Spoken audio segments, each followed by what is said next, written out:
Media recognition from Bloomberg, Reuters, recycling trade publications. Patented process for 100% recovery of critical metals, including cobalt, lithium, nickel, manganese, aluminum. American Manganese is focused on recycling lithium-ion batteries for electric vehicles. American Manganese trades on the TSX Venture, AMY, the US, AMYZF, and Frankfurt 2AM. For more information, visit AmericanManganeseInc.com or phone me, Larry Ray, at 778-574-4444. Welcome to the Goddard Report. Comments made on the Goddard Report and TalkDigitalNetwork.com are an expression of opinion only. Here is Jim Goddard. My guest is Kris Sims, BC Director of the Canadian Taxpayers Federation. Welcome back to the show, Kris. Thank you so much for having me on. Kris, with the municipal elections just around the corner in BC, I'm hearing very little talk from potential candidates about reducing municipal costs and cutting municipal taxes. All they talk about are new programs that want to spend money. What are you hearing? We're unfortunately hearing very similar things, apart from, the mega discussions on things like LRT versus SkyTrain or what sort of police force the city of Surrey would have. Those are substantial topics. But other than that, you're right. It seems to be kind of trick-or-treating with taxpayers' money. A lot of people are just offering, goodies and ideas and little pet projects that they want to do.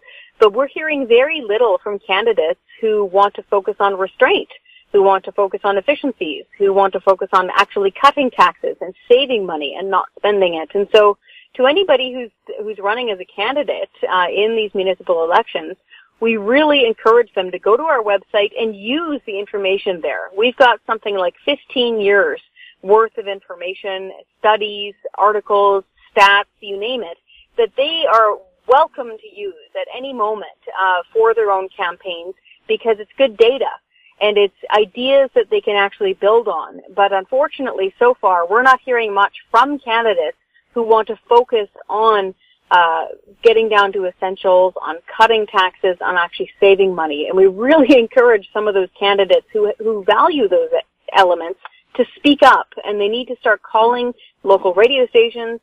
They need to write letters to the editor. They need to be more active in social media on speaking out against government excess. Do you feel that people don't bother writing their MLA or mayor simply because they feel politicians today don't listen to the voters?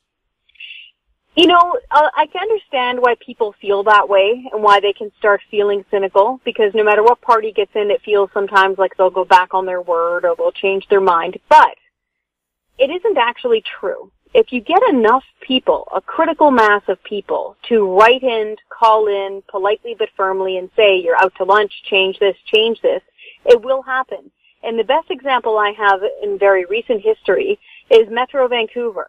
So the Metro Vancouver board that had turned around on a Friday afternoon before a spring break, before a big break, and voted themselves a retroactive pay increase and a retirement bonus. Again, we need to stress all of these politicians were already being paid to be there, either as mayor of their town or a councillor in one of their respective cities.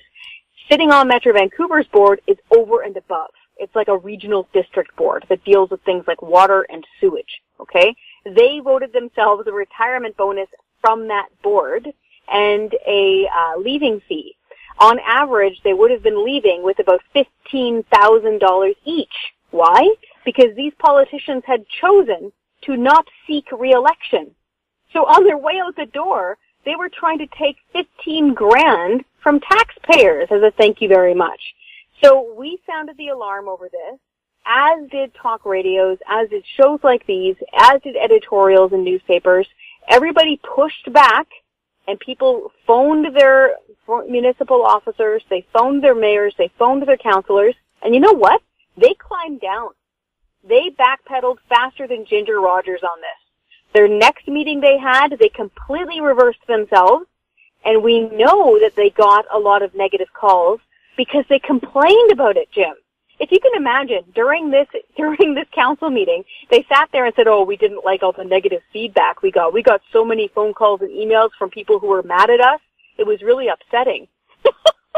This is from people they were trying to shake down for $15,000. And so that's a really good example. that if you're listening and you get mad and you speak up, you will actually get results. They can't ignore you because their jobs depend on it. They work based on your votes. And if you phone them and email them and say, I will do everything I can to make sure you're not elected next time, they'll think twice about it. I know you're a BC director of the Canadian Taxpayers Federation, but was Ontario Premier Doug Ford right to move to cut the size of Toronto City Council from 47 seats to 25 in an effort to reduce costs? Oh, he absolutely was. And it's something that we fully supported him in doing. And what's interesting is that a lot of times the academic side of media or the academic side of analysts, they just get so caught up in the idea that all we need is more and more government. It's not true. We can do much more with smaller government that is more representative of people. And so we fully supported the Ontario Premier in doing that, so much so that we were writing editorials about it, we were giving advice, and so we're really, really happy now to see that they've won, that Premier Ford has won. They are obviously fully within their jurisdiction at Queen's Park to reduce the size of municipal government. That's how their system functions there. They were well within the rule of law. And so we're very happy to see that this has been reversed again, and they are cutting the size of government at the municipal level. I've been to Toronto City Council meetings. They were gigantic. They were so unwieldy and so cumbersome that you could barely get a word in edgewise, and very little would wind up getting done. Whereas this actually shrinks down the representation, but it's based on riding. And so now it's comparable to what you'd see for a ratio of federal representation or provincial representation. And we're really happy that it's finally happened there. We'll have more with Kris Sims right after the break. Arctic Star Exploration, operated by a team of proven mine finders, is focused on diamonds in Finland and the Northwest Territories of Canada. Work programs are underway in Finland and planned for Canada this summer. Arctic Star trades on the TSX Venture Exchange symbol ADD, on Frankfurt symbol 82A1, and the OTCQB symbol ASDZF. Please visit our website arcticstar.ca or call us at 604-689-1799. Cypress Development Corp's flagship lithium project is located just east of Albemarle's Silver Peak mine in the heart of Clayton Valley, Nevada. A 12-hole exploration drill program for lithium-enriched claystone on Cypress's 100% controlled properties is now underway. Cypress Development Corp trades on the TSX Venture Exchange symbol CYP, the Pink's CYDVF, and on Frankfurt's C1Z1. For more information, please visit our website, cypressdevelopmentcorp.com. Welcome back. We're speaking with Kris Sims. Kris, you came up with roughly a top 5 list of things you'd like to see governments handle to try to get a reduction in our taxes or at least keep them from going up. What are those items? So it's this time of year. It's just like Buddy the Elf at Christmas. Canadian Taxpayers Federation loves this time of year because it's the Subcommittee on Finance pre-budget consultation tour. Yay! So we went up to Prince George and we gave our presentation there to the gathered MLAs who sit on the subcommittee on finance. And that's where usually it's a revolving door of different groups and individuals, municipalities, you name it. They show up, they sit down, and they talk for 5 minutes and they say what they want. It's like a Santa's wish list. And so they'll often ask for funding for whatever project they want. We show up as the Canadian Taxpayers Federation and we say stop. Stop spending this amount of money, reduce our taxes, and please cut government waste. And so we came up with a really easy top 5 to present to these MLAs, to these politicians on the Finance Committee. And so we said, number 1, balance the budget. This is really essential in our personal lives and our business lives, and our supporters overwhelmingly want to see balanced budgets at the provincial level. So do that. Number 2, eliminate the BC carbon tax. Now, last year, I had a bit of trouble getting some traction on this, but now that we see across Canada, we really think that the political sentiment is shifting against carbon taxes now. People are waking up, they're realizing that it's just a tax on everything, and it makes people poorer. It doesn't help the environment, it just takes money out of our pockets. And so I'm urging the BC government to get rid of the BC carbon tax. Number 3, get rid of the employer health tax. The employer health tax is something that's been dreamed up by this new NDP government, and it's a tax on job creators, so medium, small, and large businesses. If you've got a payroll of more than $500,000, you're being punished with this new tax. The catch with it is, too, is that it's hitting municipalities. Most cities and towns, by default, have a payroll of more than $500,000, and they're now being hit with this new provincial level tax. So in essence, the province is downloading a portion of healthcare funding responsibility onto the backs of property owners in cities and towns, because we know cities and towns can't run deficits. And now these councils are going to try to look around and find money to pay this new provincial tax to Victoria. And some of them are worried that they're going to jack up property taxes. So get rid of the EHT, the employer health tax. The other catch with the EHT, it's a really sticky one, is they're actually paying academics to study the idea of imposing food taxes on British Columbians. Some people may not know this, but they're studying it. And so that could be anything on a special tax on soda pop or on something they've deemed to be junk food. The thing with these taxes is they don't work. They don't change consumption. They usually target the poor the most. And all it does is increase revenue for government. And when you really look at it, it comes down to food snobbery. Because a lot of times you'll hear fancy people, especially in government, they'll snort at things like the double down from KFC. Oh, the horror, the double down. If you actually look at it, calorically speaking, it's protein, it's fat, it's salt, it's ingredients, it is almost identical to chicken cordon bleu at a fancy French restaurant. But they're not looking to hit that with a tax. No, they only want to hit things like the double down with a tax. Same thing with a can of pop. You'll hear people rail against pop, things like Coke and Pepsi, and they'll want to put a tax on it. But if you look at it calorically and sugar content, it's the same as a fancy mochaccino that you pay $5 for at a coffee shop. Again, they're not looking to tax those people. They want to tax the poor people who are buying the cheap can of pop at the convenience store. And so we're fundamentally against this. That's a major element of it. Getting back to our top 5 list. Number 4 is to change ICBC into a co-op, change it into something like a credit union so people who like it can choose it, and then open it up to competition. And number 5, it's our biggest issue right now, stop blocking the Kinder Morgan pipeline, now known as the Trans Mountain Pipeline.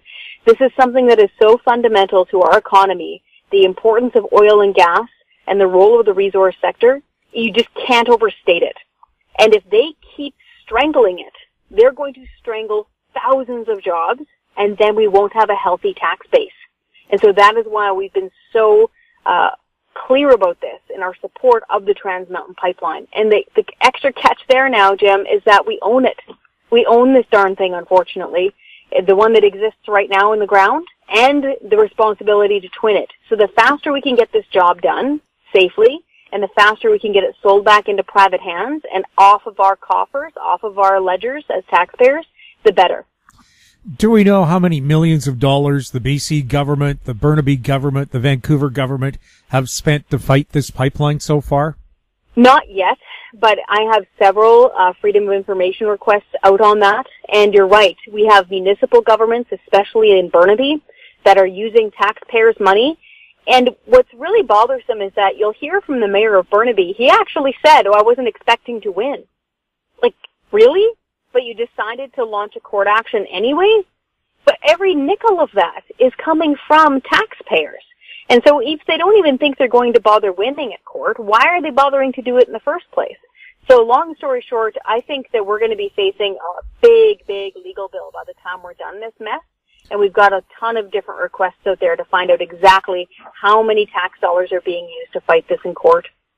A new poll came out for the Vancouver municipal election asking what issues are people concerned about. The vast majority, I'm not sure of the exact number, 67, 80%, saying housing is their the biggest concern. Only 3% said the pipeline was a major concern. That's amazing. 3%, single digit. That is actually a margin of error amount of percentage. So for the pipeline to be that big of an issue, a non-issue for urbanites, It just speaks volumes. So if they don't care about it one way or the other, why are they spending so much money fighting it in court? Why are we seeing it on the news all the time? It's because it's being overhyped by special interest groups and protesters. And so, yeah, of course housing is their major issue.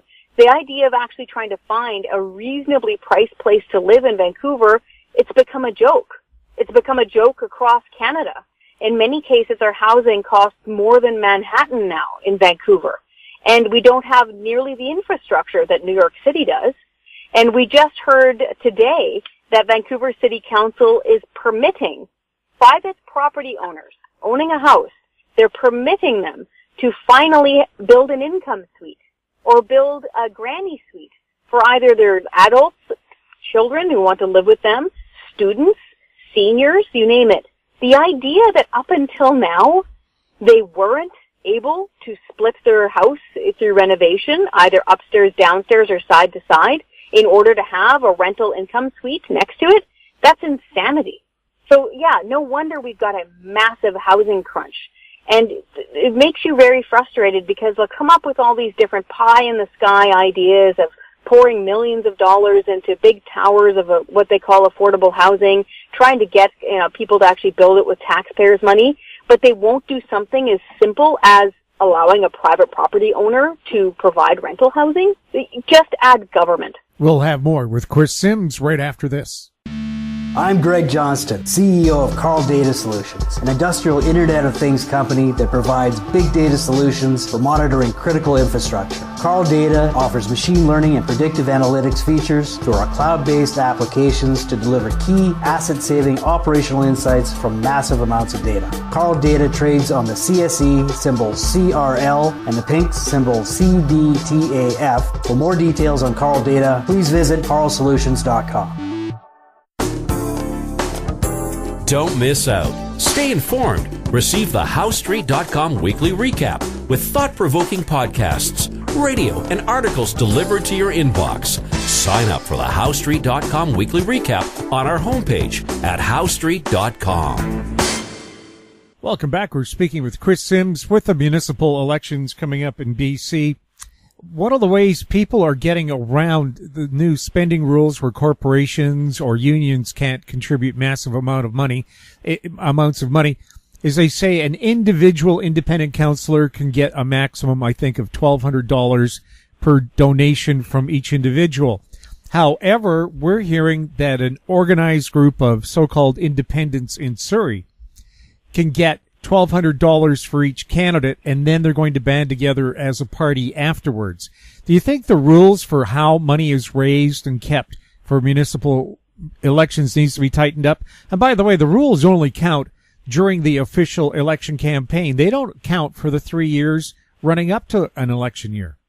You know, to be honest, I don't even know if the Canadian Taxpayers Federation has taken a position on that, because it isn't usually something that affects taxpayers directly. So it's a good question. I know that federally there have been fights over this based on free expression, saying, how would you possibly as a government wade in and tell a group who is fundraising what they can and cannot say in favor of an elected official or one who is running for election. And so I think once you start getting into the issue of who's allowed to donate money and how much, you start running into some pretty gray territory. So I'm not really sure actually if the CTF has taken a position on the municipal level of that. But of course, if you're running something in favor of a particular candidate, say on Facebook, and you don't have to disclose who is funding that particular campaign, they can influence that candidate after their election, and i.e. that means your tax money. I guess it all depends. It depends on if you're looking at it from a freedom of expression or freedom of association element, right, on before and after an election and who you want to give your money to. And then, yeah, if you take a look at it afterwards, you could see as to who may or may not be influencing those people. It's just, I don't even think that the CTF has taken a look at that, to be honest. Are there any particular issues you think municipal politicians should be looking at that would help keep taxes down and encourage job growth? So this is major. And this is something is one of the major reasons why we want to see the carbon tax gone in British Columbia.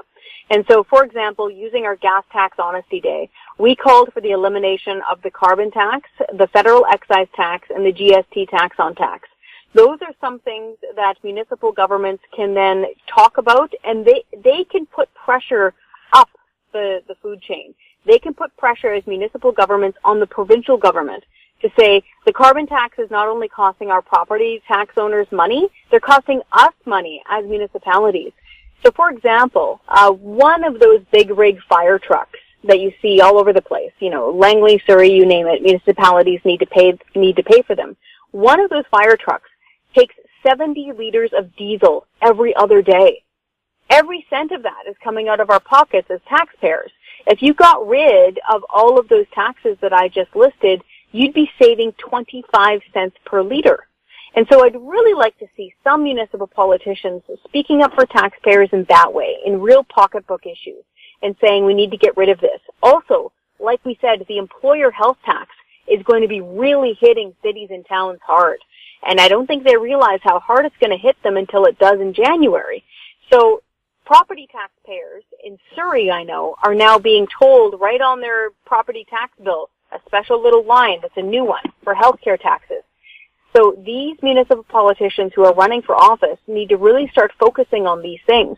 And then again with transit, quit looking at transit as this big panacea to fix all of our ills that has an endless pot of money attached to it. People are paying for transit in every other way, both through taxation by property, taxation on our gas, and actually paying tickets at the wicket, at the actual ticket office. And so what we would urge them to do is to take a look at our transit book that my predecessor Jordan Bateman put out back when we had the big TransLink tax fight, and realize that if they portioned off tiny portions of the tax they already take in through property into transit that they claim to like so much, they won't need to keep jacking up taxes on individuals. So those are the main three things that I would really encourage them to do. And if they do that, that means that more people and more businesses have more money in their pocket, and that always leads to job growth because it makes the economy healthier. Is Surrey wasting taxpayer money by developing light rail when surveys show people want SkyTrain? That's a great question. I was just listening about that a few days ago, and it was overwhelmingly in favor of SkyTrain and not LRT. And so from a tax perspective, like we just explained, if all these different mayors who like things like SkyTrain so much put 0.5% of their future tax growth, 0.5%, they would more than pay for their portion of the municipal transit that they like so much. So frankly, if they'd be able to do it for the same money, or to portion off more of the tax dollars that they already have, not increasing taxes, portion off more of the tax dollars they already have towards SkyTrain, that might be worth it, especially if people are so fully against LRT. And we fundamentally believe that you should listen to your voters, and you should listen to your citizens and your property owners in jurisdiction. And I have actually not heard one person yet who says they want LRT. And I'm also hearing from a lot of transit experts who are emailing me saying, because it's at grade, LRT, it's going to cause major traffic snarls. And that's a valid point. Also, a housing expert I talk to on a regular basis feels one way you can build affordable housing is to push it down the valley, but that means rapid transit through the valley, and no one's talking about that either. No, it's true. It's absolutely true. And so we have West Coast Express that goes to Mission, but it only runs occasionally, and it isn't super convenient. And yeah, I hear from people all the time saying, why don't we have rapid transit down the valley if that's where we're going to be building housing? And actually, I'll have to do more research on it, but I very quickly looked at a report out of Hong Kong, and they did it in such a neat way. What they did is they combined condo builders, private condo builders, with rapid transit. So the condo builder, the site developer, owned a portion of that LRT or that monorail or that elevated SkyTrain. And a small percentage of the rents or the condo fees, depending if you rent or own, you could almost envision it. Just take a look at it in your mind's eye. A portion of those fees, those strata fees and rent fees, flowed down those towers and out onto the rail line that interconnected all of these towers. And so it paid for itself. The trains paid for themselves based on the building of housing. It was a brilliant idea, and it's something that really we need to study more of. So this idea of just, wrenching it out of the ground every single time and jacking up taxes on people every single time, or government trying to fumble around and build housing that nobody wants, that just doesn't make sense. I really wish that smart people who work at different councils could get together with other smart people and innovate. They do this all around the world, and there's no reason why Vancouver and Metro can't. Well, I look at New Westminster where they're building high-rises right over top of the Westminster SkyTrain station. Mm-hmm. Why not build high-rises over top of SkyTrain along the entire route and just put in more stations so you can cluster them and build small shops and businesses around them? I mean... Yep. Wherever you see a SkyTrain station, I was listening to an economist talk about this a week ago or so, wherever you see a good SkyTrain station, you see businesses. You see them cropping up, and you see housing, you see development. And so if we combine that with using private money, not just government money, not our tax dollars, if we actually think about this and combine the building of housing with rapid transit growth, it's win-win. Kris, thank you so much for chatting with us. As always, I really appreciate your dedication to BC issues. Thank you so much. My guest has been Kris Sims, BC Director of the Canadian Taxpayers Federation. If you have any questions for Kris or any of our other guests, you can send them to info@howstreet.com. I'm Jim Goddard. Thanks for listening. Comments made on the Goddard Report and TalkDigitalNetwork.com are an expression of opinion only. The Goddard Report is available online and mobile at TalkDigitalNetwork.com. The Goddard Report is a production of Howe Street Media Incorporated.